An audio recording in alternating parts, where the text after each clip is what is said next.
राम राम जी। मुझे आप लोगों से बहुत ज़रूरी बात करनी है क्योंकि मैं 2 दिन से बहुत ज़्यादा परेशान हूँ क्योंकि कंटिन्यू मेरे पास डीएम आ रहे हैं कि ये जो लखनऊ वाला इंसिडेंट हुआ इसमें मैंने कुछ बोला क्यों नहीं, एक्शन क्यों नहीं लिया, थप्पड़ क्यों नहीं मारा। और कुछ लोग मुझे ही गलत समझ रहे हैं, कुछ मीम्स पे लिख रहे हैं कि ये तो हंस रही थी, मजे ले रही थी।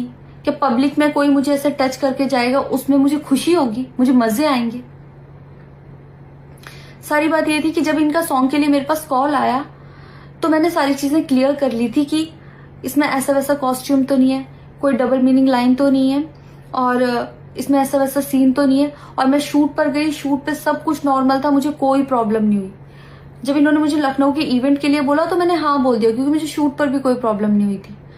और जब मैं लखनऊ में गई, मैं स्टेज पर थी, मैं पब्लिक से बात कर रही थी, पवन सिंह जी ने मुझे बोला कि इधर कुछ लगा हुआ है। उससे थोड़ी देर पहले ही मेरी ड्रेस वो न्यू थी, साड़ी में नीचे टैग लगा रह गया था। तो मेरे दिमाग में आया कि शायद ब्लाउज का भी टैग लटक रहा होगा। मैं हंसकर उस चीज को दबा रही थी कि अगर मेरा टैग लगा भी है तो वो चीज जिस टाइम मैं पब्लिक से माइक में बात कर रही हूँ उस टाइम ना बोल के साइड में भी बोली जा सकती है, इसलिए मैं उस चीज को उस टाइम पे दबा रही थी। मैंने हंस के टाला, अवॉइड किया और फिर दोबारा बात करने लगी। वो बोले नहीं कुछ लगा है, नहीं कुछ लगा है। तो मैंने कहा नहीं लगा, वो बोले लगा हुआ है। तो मुझे लगा कि शायद ये तो मेरे को लग रहा था कि कुछ लगा है इसलिए ये बोल रहे हैं। और पर फिर भी मैंने हंस के वहां पे टाला, पब्लिक से अपनी बात कंप्लीट की। कंप्लीट करने के बाद जब मैं अपने टीम मेंबर से मैंने पूछा साइड में जाके कि कुछ लगा है, क्या लगा है, उन्होंने बोला कुछ भी नहीं लगा था।